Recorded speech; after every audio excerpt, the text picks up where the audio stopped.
Welcome to Okaloosa Eye on Crime, and this month we're going to highlight the outstanding School Resource Officer program at the Okaloosa County Sheriff's Office. We're also going to try and help investigators drum up new leads on an unsolved Fort Walton Beach murder case and profile some wanted suspects in crimes ranging from retail theft to hit-and-run accidents. That's right, and keep in mind with Emerald Coast Crime Stoppers, you can send in information anonymously by phone, computer, or text, and if your information leads to an arrest, you could be eligible for a cash reward, and you never have to give your name. So let's go ahead and take a look first at that Fort Walton Beach murder investigation. There's a good chance someone in the public has vital information that can help the Okaloosa County Sheriff's Office solve a Fort Walton Beach murder that happened 1 year ago. Investigators have been continually working the case and have conducted numerous interviews. However, they want to encourage anyone with information to contact Emerald Coast Crime Stoppers. 32-year-old Paris Matthews, was shot once around midnight at Renee Lynn Apartments on Woodham Street back on April 29th of last year. This happened after two men knocked on his door and barged in. Now, the suspects are described as black males who were wearing hoodies and had their faces covered. So not a whole lot of information about the suspects there, but that's a year-old case. Anybody with information, whether you think it's significant or not, give us a call, 863-TIPS. Remember, you can remain anonymous. And they're pretty certain someone out there knows something about this unsolved murder. There's a lot of family members that would like to see some kind of resolution to this. Law enforcement, of course, wants resolution to it. So if you have any information, please contact Emerald Coast Crime Stoppers. Next up, a search is on for 23-year-old Joseph Jamel Davenport. Now, he's a fugitive who fled the scene of a restaurant in Fort Walton Beach in a Camaro after he'd been spotted by deputies, and he crashed the car a short time later in the back fence of a business on Nicholson Street near the intersection of Shell Avenue. The occupants had fled by the time deputies got to them, but there was marijuana in the car. 2 handguns were found along the road where Davenport had traveled. He's wanted because he's got active felony warrants for hit and run, leaving the scene of an accident involving damage to property, fleeing and eluding, and possession of marijuana with intent to distribute.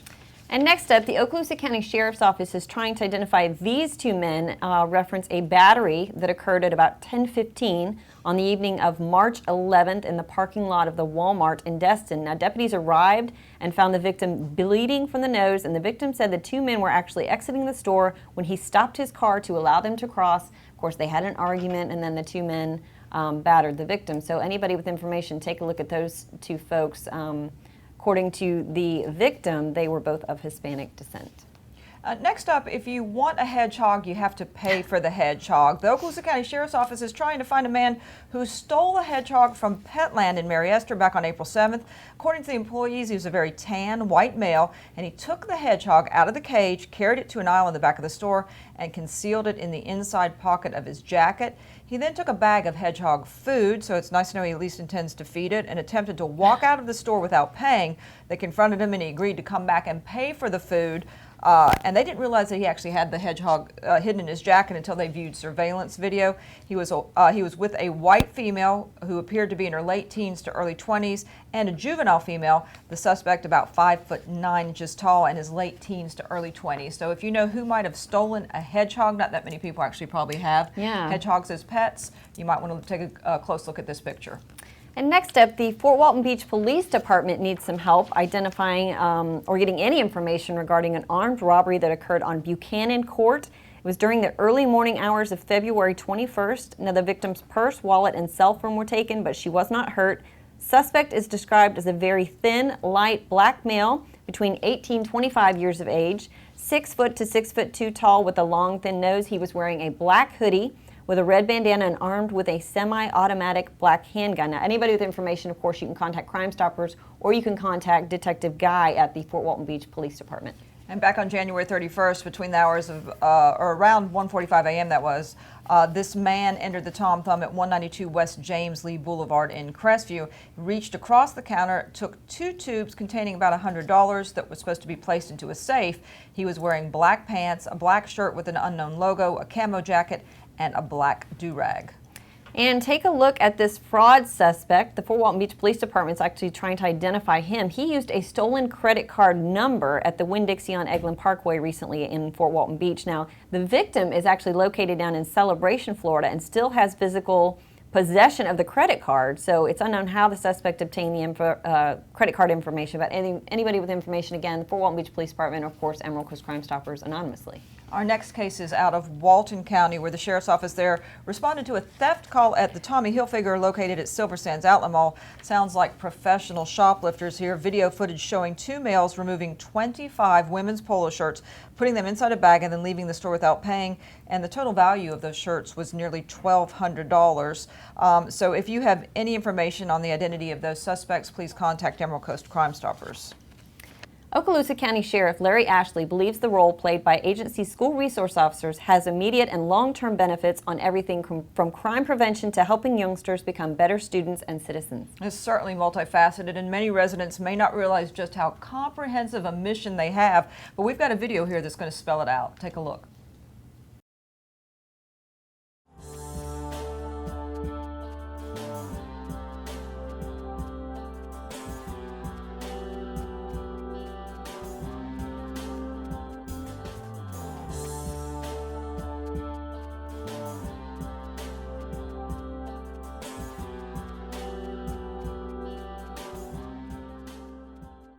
We demand professionalism. We also demand that their level is higher than your average deputy. So they know the expectation coming in, and we hold them to it. Sergeant Gary Venuti, Florida's School Resource Officer of the Year in 2012, knows how to excel at this critical job. He shares that knowledge with his now 40 Okaloosa counterparts. After the Sandy Hook Elementary School tragedy, Sheriff Larry Ashley expanded the Okaloosa SRO unit, which had covered middle and high schools, to include every elementary school as well. After Sandy Hook happened, we had a SRO in every single public school in our county, and that over tripled in size our unit. Who confronts that individual? And Sheriff Ashley used every opportunity to explain to the public his decision to take officers from traffic, street crimes, and other units to place in all 26 elementary schools. My thing is, if I've got to use resources and I've got a finite amount of resources, what do I protect first? Who do I serve and who do I protect first with the resources we have? And I can't, I'll certainly debate anybody that thinks that we shouldn't protect our children. Unless they defund the entire sheriff's office, the first 40 positions that we'll have funded will be our school resource office. And SRO's hours here aren't just class time. No school-related event goes uncovered, and each with significant attendance has its own operational and tactical plan. The superintendent of schools calls their performance, serving as the front lines for school safety, outstanding. I can't put $400 million, which is the estimate for what it would take to secure our schools. But what I can do is work with our sheriff and our commissioners to ensure that you're there and that I know beyond a shadow of a doubt that when we call on you, you're coming. Through the window. Along with personal commitment, another reason they excel is a steady emphasis on professional development through ongoing training, education, and teamwork. Good job, dude. You see where your head is? Yeah, I see. The unit has its own designated tactical training officer who sets up exercises like this one on how to react to an active shooter before backup arrives. So this will give them the edge in order to stay safe and eliminate that threat and save lives. So this is just one part of an officer being able to move through, identify where the active shooter is, locating them, and then essentially stopping that threat. This type training takes on added importance due to Okaloosa County's high-profile military bases. We're surrounded by military bases, by special ops bases, and we're a special ops community. And saying that we better be on our game because they're on their game. And so we do some measures that other SRO units don't do, like our new RAM procedures, which is random anti-terrorism measures that we actually got from the governments. So we do those now too. The Okaloosa SRO unit also has its own designated K-9. It handles all agency gang intelligence countywide.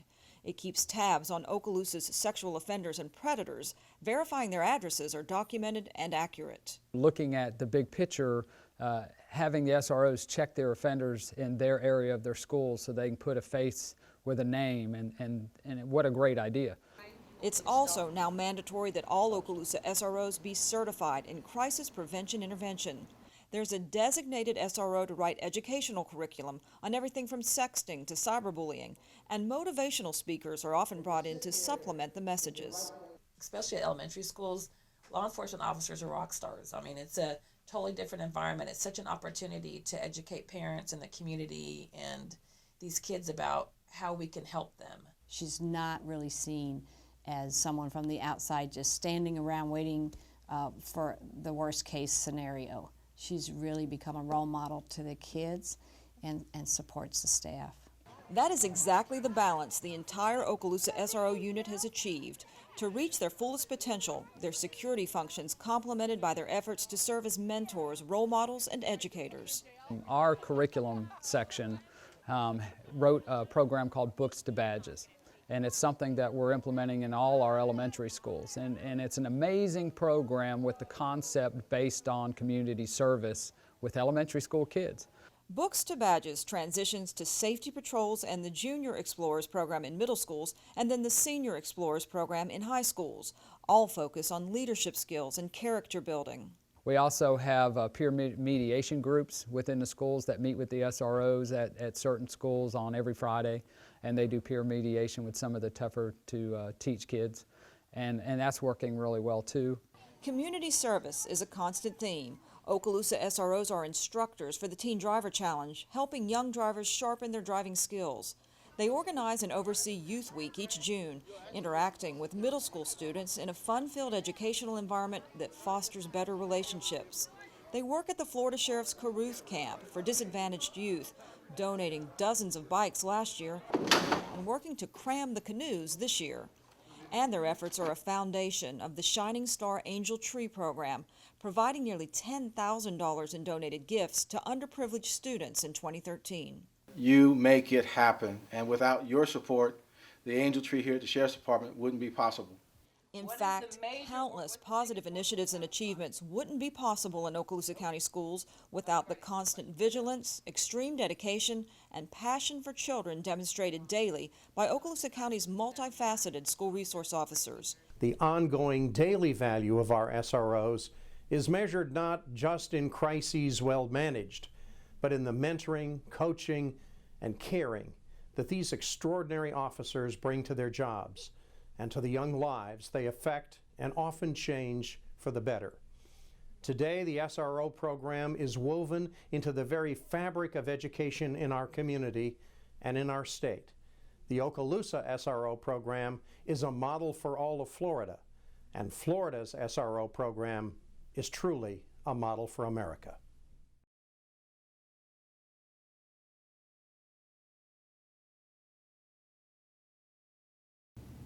And now let's run down our first list of folks on the run that local law enforcement agencies are hoping you can help locate. And all it takes is a quick anonymous text, phone call, or email to Emerald Coast Crime Stoppers to help track some of these people down. We need your assistance. Number one, Sonny Maurice Taylor, 30 years old, wanted for failure to appear on possession of a controlled substance, driving with a license suspended or revoked, criminal mischief, as well as non-payment of child support. Last known to live on Saddle Creek Drive in Fort Walton Beach. And the Walton County Sheriff's Office is looking for Ronald Wesley Lewis, 25 years old, and he's wanted for aggravated stalking, last known to live over in Pensacola. Roderick Rutterson's wanted for possession of synthetic narcotics within 1,000 feet of a school and failure to appear on some driving issues. He was last known to live on Mooney Road in Fort Walton Beach. And 19-year-old Richard Earl King is being sought by the Okaloosa County Sheriff's Office for violation of probation on the original charges of resisting arrest without violence and possession of a controlled substance, last known to live on Auburn Road in Fort Walton Beach. Jason Hildebrant, 35 years old, he's wanted for burglary and larceny. Next up is Mark Robert Fitzgerald. He's 39 years old, and he's wanted for grand theft and contracting without a license. Last known address was in Santa Rosa Beach. This next individual is wanted out of Walton County by the Sheriff's Office. It's Johnny Dwayne Sparks Sr. He's wanted for unemployment compensation fraud, and he was last known to live in Defuniak Springs. Call 863-TIPS if you know where 22-year-old Nicholas Brent Corley is. He's wanted by Walton County Sheriff's Office for violation of probation, for organized fraud and dealing in stolen property, last known to live in Santa Rosa Beach. And they're also looking for Nathaniel Morris. He is wanted for violating probation on a charge of grand theft auto. 37-year-old Edward J. Stanley, who's wanted for failure to appear on multiple counts of uttering a forged instrument and grand theft. And Casey Lynn Sukup violated probation for grand theft. She was last known to live in Freeport. 28-year-old Michael Madison Mathie, who's wanted for dealing in stolen property and providing false statement of ownership to a pawnbroker, last known to live in Fort Walton Beach. And some good news to report. James Brandon Brock has been located since our last show.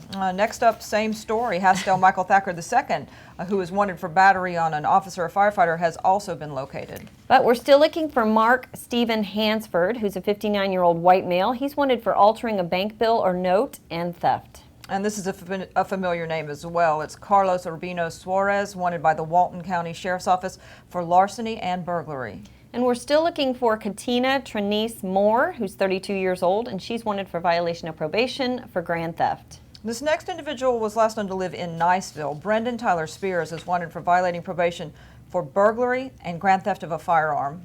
52-year-old Buck Rogers, who's wanted by the Walton County Sheriff's Office on numerous fraud charges. Also, Angela Diane Fitzgerald, who's wanted for grand theft, uttering a forged instrument, and forging a bank check. Next up is Charles Keith Wallace, who's 27 years old, and he's wanted for possession of a controlled substance without a prescription. And contact Emerald Coast Crime Stoppers if you know where to locate Brittany Wing. She's wanted for violating probation for trafficking in stolen property, providing false information to a pawnbroker, as well as grand theft. And we want to remind folks that all those fugitives are wanted as of today's taping date, which is May 29th, 2014. Former Arkansas Governor and Fox Talk Show host Mike Huckabee was the featured speaker in May for the OCSO's annual Law Enforcement Memorial and Appreciation Luncheon. And I'll tell you, he had a very special, very touching message for everyone there, and that included the families of fallen officers from the Sheriff's Office, Tony Forgione, Bert Lopez, and Skip York. We just want to take a look at some of the highlights of his message. One group of people that we need, and we need them every day of our lives, and that's the people like you in this room who put on a uniform, put a badge on your body, strap a weapon to your side, and you go out and stand in our place to make sure that you're between the bad guy and us. It is not lost on me that the men and women who suit up every day in uniform, not only those in law enforcement but also our military, are the people that keep me free and give me the opportunity to live comfortably and peacefully. Without you, we would live in a land of chaos and anarchy. And with you, and only because of you, we have the opportunity to enjoy living in the greatest land on God's green earth, the United States of America. I know this is painful. I know this has to be a very difficult time for you to relive it. And I hope it's not overwhelming and traumatic to the point that you ever fail to let the community show its appreciation. It's important not so much for you because you live with this every single day of your lives, and we have to know that. It's important for the rest of us to be able to know that the sacrifice that's made by law enforcement officials is a sacrifice that not only touches those officers in uniform, but touches the wives, the children, the mothers, those of you who are left behind with the scars and pain that'll never go away. And I don't know that there's anything that a community or a nation can do to say thank you enough, any more than we can to our veterans who go halfway around the world in places they can't even pronounce when they get there and put their lives on the line so the guys like me can breathe free air every day of my life. I tell you, those in uniform are the peacemakers. Now that may seem like an irony to some people who say, wait a minute, how can the people who take up weapons, the people who may actually engage in acts of reciprocal violence, how can they be called the peacemakers? Because they are the only ones who can stop those who would take away the peace of a citizen.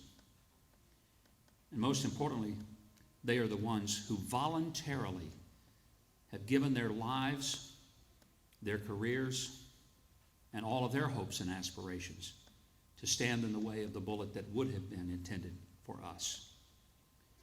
It should not be lost upon us, not only of the sacrifice of the men and women in uniform, but I dare say the extraordinary sacrifice of their families, the sacrifice that will continue year after year, that we cannot repay.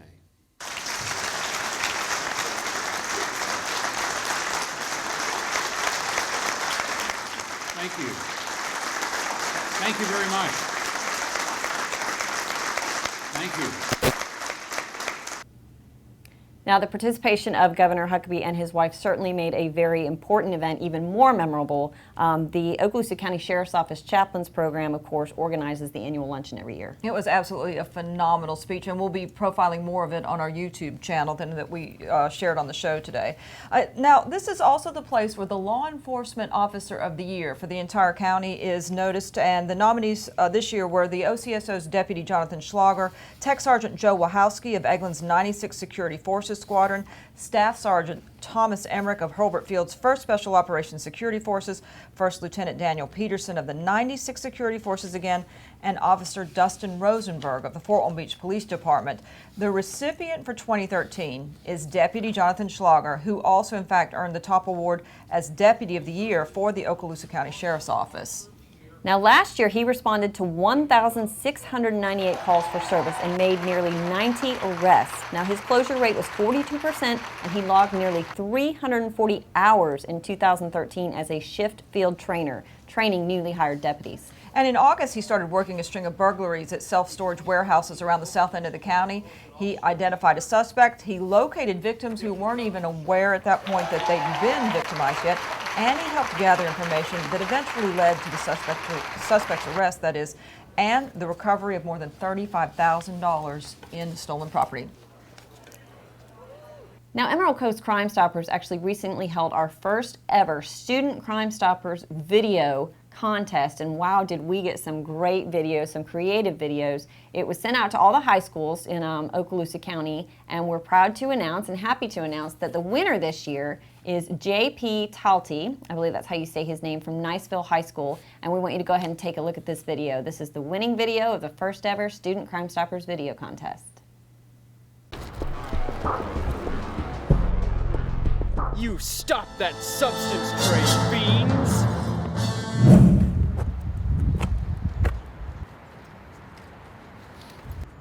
You don't have to be a masked vigilante to stop crime. You can do your part and report any illegal substances, fights, bullying, or vandalism to 863-TIPS.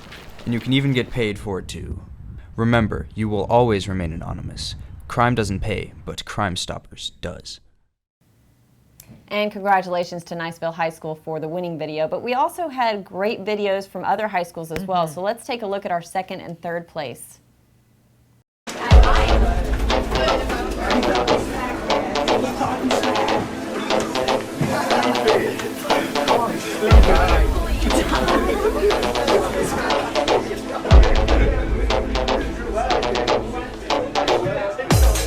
Hello, this is Crime Stoppers. I need to report some bullying. Yes, can I have Travis Dunst come down to my office, please? Thank you. Hey Travis, I got a Crime Stoppers slip here with your name in it in reference to a complaint that I need to investigate. Yikes.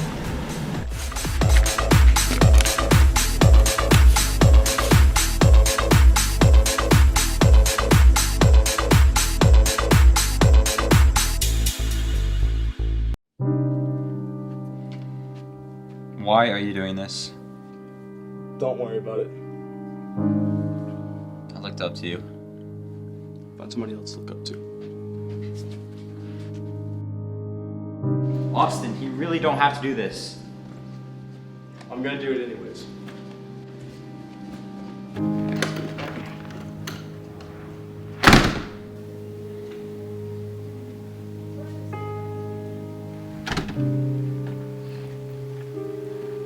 Yeah, I'm coming. All right.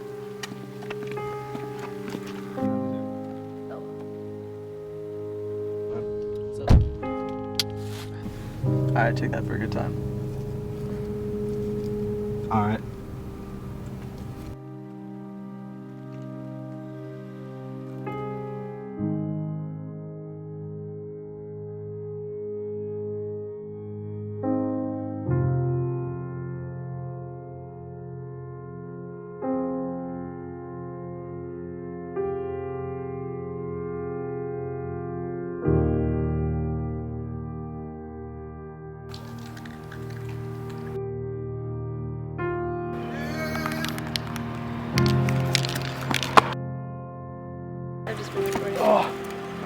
I didn't do anything.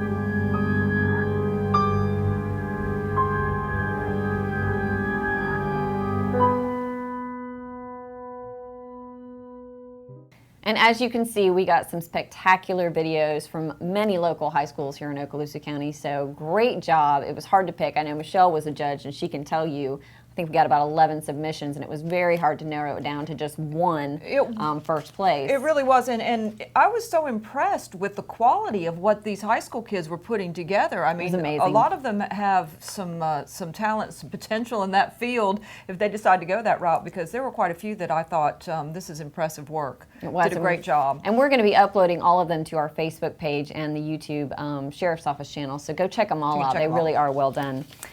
And we want to say a big thank you to everyone who came out for the 5th annual Emerald Coast Crime Stoppers Crawfish Boil. We had it at Uptown Station back on May 10th. We had a tremendous turnout, sold 800 pounds of crawfish, and completely sold out in about 2.5 hours. Proceeds were about $6,000, so thank you. We really want to thank the Okaloosa County Sheriff's Office Explorers as well. They came out with a dunking booth, raised over $200. The Sunset Vet Corvette Club was there doing a car show, as well as the Mustang Show. Legendary Marine had some beautiful boats out there. It was just a good time by all. We thank the Sheriff's Office. And one thing we do want to say is thank you to our sponsors, because they're what make it all possible. And that was the Emerald Coast Funeral Home, the Okaloosa County Sheriff's Office, Coastal Bank and Trust, the Walton County Sheriff's Office, the Howard Group, which is the Silver Sands Premium Outlet, and of course Legendary Marine, and our very own Cox Cable. So thank you to everyone. They really, the sponsorships are what help us make the money, so we truly appreciate it. And a lot of people don't always realize that Crime Stoppers is funded entirely through these types of donations. This is what keeps the program going. No taxpayer dollars are used in the Crime Stoppers funds. So. And the reward for serious offenses, violent offenses, is actually going up. That's right. The Board of Directors actually recently approved an increase for violent crimes, things such as homicide or rape or things of that nature, and up to $3,000 reward. So no more just $1,000. If it's a violent crime and we can get some information, we will offer $3,000. So that's pretty significant. So the very first case we profiled on this show with Paris Matthews, the unsolved Fort Walton Beach murder, that's an opportunity to earn a cash reward of up to $3,000 if you have information on that case. So keep that in mind. And as always, anytime you know anything about local crime that you want to pass along to law enforcement and want to stay anonymous, possibly earn a cash reward, Emerald Coast Crime Stoppers is the place to go. That's right. And that's going to do it for this edition. We'll see you next time.